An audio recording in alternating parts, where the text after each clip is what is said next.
एथ तुझे निगा गोसावीपणे, एक वेळ बुद्धीचे ठाया येणे, हे दुसरे वराहो होणे पडिले तुझ।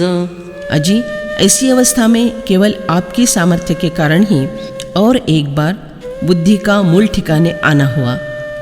मेरी बुद्धि मुझे वापस मिल गई, इसी कारण आपको दूसरी बार वाराह अवतार धारण करना पड़ा। ऐसे से अपार तुझे केले, ते एकी वाचा मी काही बोले, पै पाचे पालव मोकलिले मज प्रती। इस प्रकार के आपने जो अनंत काम किए हैं उनका वर्णन मैं अपनी एक अकेली वाणी से भला कैसे करूं? परंतु हाँ, मैं इतना समझ गया हूँ कि देखो, आपने अपने पंचप्राण मेरे लिए खुले कर दिए हैं, अर्थात खर्च किए हैं। परिते काही नवचेची वाया, भले यश फावले देवराया, जे साध्यंताची माझी माया, निरसिली आजी। परंतु हे देवराय श्री कृष्ण, आपका वह कर्म व्यर्थ जाने वाला ही नहीं है। आपको बहुत ही उत्तम यश प्राप्त हुआ है, क्योंकि आज मेरी माया आदि से अंत तक अर्थात समूल नष्ट हो गई है। जी आनंद सरोवरीची कमळे, तैसे हे तुझे सुप्रसन्न डोळे, आपुले या प्रसादाची रावळे, जे या लागी करीती। हे महाराज, आनंद रूपी सरोवर में के खिले हुए कमलों के समान जो ये आपके सुप्रसन्न नेत्र हैं, वे जिसके लिए अपनी कृपा प्रसाद रूपी मंदिर बनाते हैं, हा होते याही मोहाची भेटी, हे कायसी जी पाबळी गोठी, केवती मृगजळाची वृष्टी, वडवा नळेसी। हाँ जी, क्या कभी उसकी भी मोह से भेंट हो सकती है? अजी, यह क्या दुर्बल की कहानी है? बड़वा नल पर जो समुद्र में रहकर भी जलते रहता है, उस पर मृगजल की वृष्टि का भला क्या कुछ परिणाम हो सकता है? आणि मी तव दातारा, ये कृपेच्या गाभारा, रिगवनी घेतसे चारा ब्रह्मरसाचा। और मैं तो ज्ञानदाता महाराज के इस कृपा के खास अंतर्गृह में प्रवेश करके ब्रह्मरस का भोजन कर रहा हूँ। तेणे माझा जी मोह जाये, एथ विस्मयो काही आहे, परी उद्धरला का तुझे पाये, शीतले आहाती। हे महाराज, यदि उससे मेरी भ्रांति नष्ट हो गई तो इसमें आश्चर्य की कौन सी बात है? बस इतना ही नहीं, मैंने तो आपके पाँव पकड़ लिए हैं, इसलिए मेरा उद्धार हो गया। भवाप्ययो हि भूतानां, श्रुतो विस्तरशो मया, त्वत्तः कमलपत्राक्ष, महात्म्यमपि चाव्ययम्। क्योंकि हे कमल नयन, संपूर्ण प्राणियों की उत्पत्ति तथा विनाश मैंने विस्तार पूर्वक आपसे ही सुने हैं, और आपका अविनाशी महात्म्य भी सुना है। कमलायत डोळसा, पै सूर्यकोटी तेजसा, तुझ पासौनी महेशा, परिसिले आजी। हे कमल की पंखुड़ियों के समान आकर्ण नेत्र वाले देव, कोटि सूर्यों के समान तेज धारण करने वाले हे महेश, मैंने आपसे आज यह रीत सुनी है कि ये भूते जिया परी होती, लयाहन जिये चेनि जाती, ते मज पुढा प्रकृति विवंचिली देवे। ये भूत मात्र जिस रीति से इस प्रकृति से उत्पन्न होते हैं और अंत में फिर से प्रकृति में लीन हो जाते हैं, और देव ने मुझे यह भी विचार पूर्वक बतला दिया है कि उस प्रकृति का स्वरूप क्या है। आ प्रकृति किर उगाणा दिनला, वरी पुरुषाचा ही ठावो दाविला, जे याचा महिमा पांगुरवनी जाला, धडवता वेदू। आपने मूल प्रकृति के स्वरूप का सही और संपूर्ण हिसाब दिया, और फिर जिसका महात्म्य रूप वस्त्र ओढ़कर वेद सुशोभित हो गया, उस पुरुष का भी स्थान दिखला दिया। जी शब्द राशि वाढे जिये, धर्मा ऐसे या रत्नाते जेविये, ते तो तेथिचिये प्रभेचे पाये वो लगे म्हणोनी। हे महाराज, शब्द राशि रूप वेद का जो इतना विस्तार हुआ और जो टिका हुआ है और धर्मरूपी रत्न को जिन्होंने प्रसव किया है, ये सारी बातें होना इसलिए संभव हुआ है कि उन वेदों ने आपके तेजस्वी चरणों का आश्रय कर लिया है। ऐसे जे अगाध माहात्म्य, जे सकळ मार्गैक गम्य, जे स्वात्मानुभवैक रम्य, ते दाविले। इस प्रकार का जो आपका अगाध महात्म्य है, जो समस्त साधन मार्गों का एकमेव साध्य है, जो आत्मानुभूति के कारण रममाण होने के लिए उचित ऐसा एक ही स्थान है, वह दिखला दिया। जैसा केरू फिटले या आभाळी, दिठी रिगे सूर्यमंडळी, काहा ते सारूनी बाबुळी, जळ घेपे। जिस प्रकार आकाश के अभ्र की पंक्ति उड़ जाने पर सूर्यमंडल तक दृष्टि पहुँचती है, अथवा ऊपर की सेवार हाथ से हटाने पर नीचे का जल ले सकते हैं। का उकलले या सापाचे वेढे, जैसे चंदना के वदेणे घडे, अथवा विवसी पळे मग चढे, निधान हाता।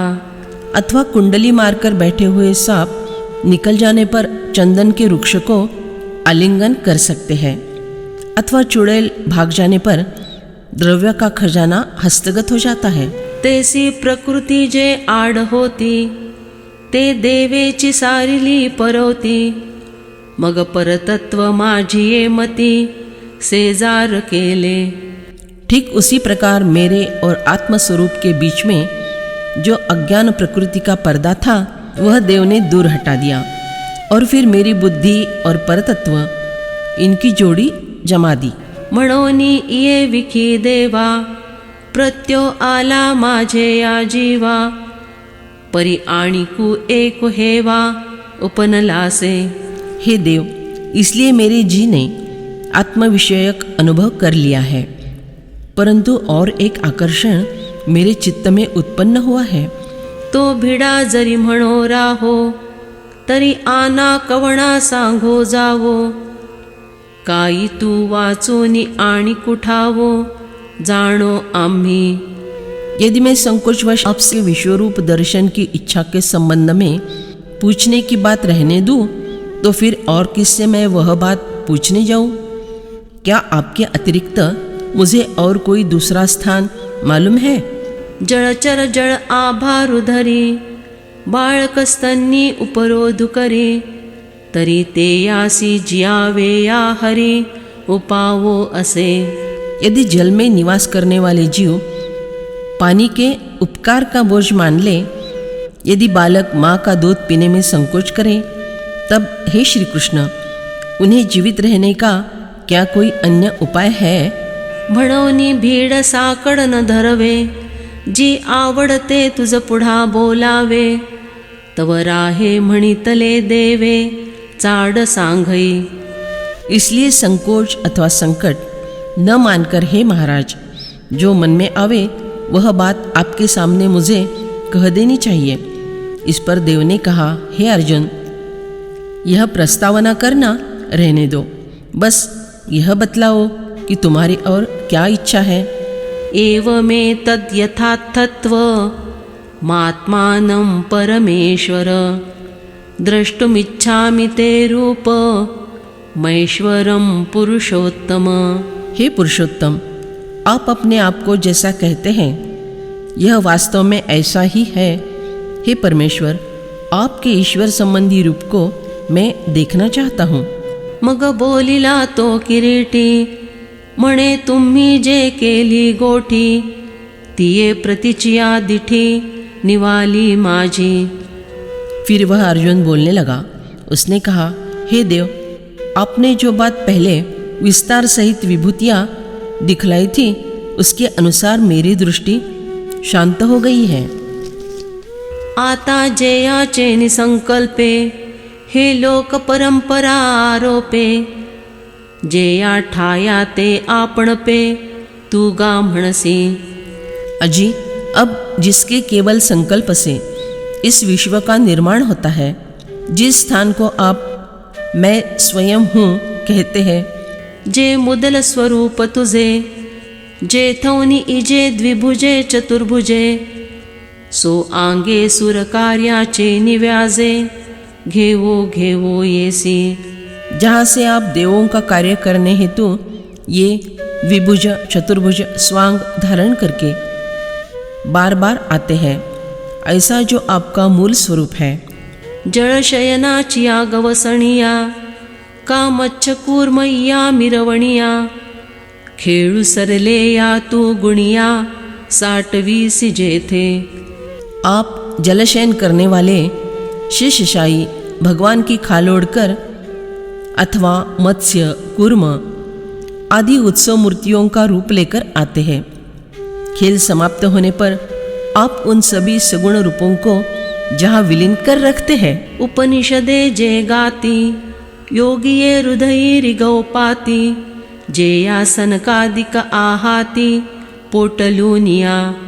उपनिषद जिसका स्तुति पर वर्णन करते हैं, अंतर्मुख होकर योगी जिस स्वरूप में प्रवेश करना लीन होना चाहते हैं, सनक आदि मुनि जिसे अपने हृदय से लगाए रहते हैं, ऐसे अगाध जे तुझे विश्वरूप आई कीजे, ते देखावे या चित्त माझे उतावीळ देवा। ऐसा जो आपका अमर्याद विश्वरूप जो सुनी सुनाई बात है, उसे देखने के लिए हे देव मेरा चित्त उतावला हुआ है। देवे फेडुनिया साकड, लोभे पुसली जरी चाड, तरी हेची एक वाड आर्तजी मनी। देव ने मेरा संकोच दूर हटाकर यदि अत्यंत प्रेम से मेरी इच्छा पूछी है, तो महाराज सुनिए, यही एक प्रबल इच्छा मेरे मन में है कि तुझे विश्वरूप आगवे, दिठीसी गोचर हो आवे, ऐसी थोर आस जीवे घेतली असे। आपका संपूर्ण विश्वरूप दृष्टिगोचर हो जाए, यही एक महान आशा जीने संभाली है। मन्यसे यदि तच्छक्यं मया द्रष्टुमिति प्रभो, योगेश्वर ततो मे त्वं दर्शयात्मानमव्ययम्।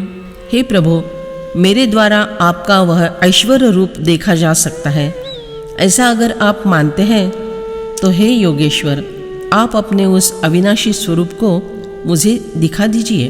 परि आणिक एक शारंगी, विश्वरूप देखावे या लागी, पै योग्यता माझ्या आंगी असे कीना। परंतु हे श्री कृष्ण, और एक बात यह है कि आपके विश्वरूप का दर्शन करने की योग्यता मुझ में है अथवा नहीं। हे आपुले आपण नेणे, ते का नेणसी जरी देवो म्हणे, तरी हा हो सरोगु काय जाणे निदान रोगाचे। यह बात तो मैं स्वयं नहीं जानता। यदि देव कहें कि क्यों नहीं जानते, तो मैं पूछता हूँ कि हाँ जी, क्या कोई रोगी मनुष्य स्वयं ही अपने रोग का निदान करना जानता है? आणि आरतीचे निपडी भरे, आरतू आपुली टाकी विसरे, जैसा तान्हेला म्हणे न पुरे समुद्र मज। और जब इच्छा अधिक बढ़ जाती है, तब वह आदमी अपनी औकात भी भूल जाता है। जिस तरह कोई तृषा पीड़ित आदमी कहता है कि मेरी प्यास बुझाने के लिए यह समुद्र पूरा नहीं पड़ेगा, ऐसे चाडपणाची आभूली, न संभाळी समीक्षा आपुली, एया लागी योग्यता जेवी माऊली, बाळाची जाणे। इस प्रकार विश्वरूप दर्शन की इच्छा से मैं पागल सा हो गया हूँ। मैं अपनी इस आकांक्षाओं को संभाल नहीं सकता। इसलिए हे देव, जिस प्रकार केवल माता ही अपने बालक की योग्यता जानती है, तिया परी जनार्दना विचारिजो माझी भावना, मग विश्वरूप दर्शना उपक्रमुकिजो। उसी प्रकार हे जनार्दन, आप ही मेरी निष्ठा का विचार करें और फिर मुझे विश्वरूप के दर्शन कराना आरंभ करें।